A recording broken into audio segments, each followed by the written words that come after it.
هاي جايز، شايفين المفارش؟ شايفين؟ يلا كله يجهز الخيط بتاعه والإبر عشان هنبدأ النهاردة في واحد من دول. شايفين ده؟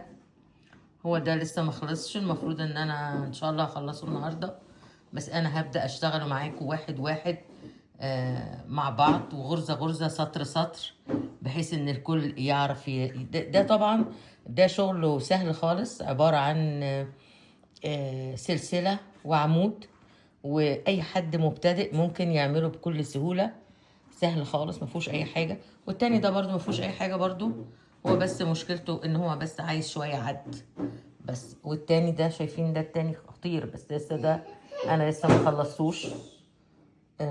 حلو خالص. طبعا انا اشتريت الابر دي من الوول مارت، معرفش يعني مجموعة على اساس ان انا اختار منها. للاسف ان الموضوع ده هنا مش سهل، مش من السهل ان انت تشوفي كل الابر مش زي مصر يعني.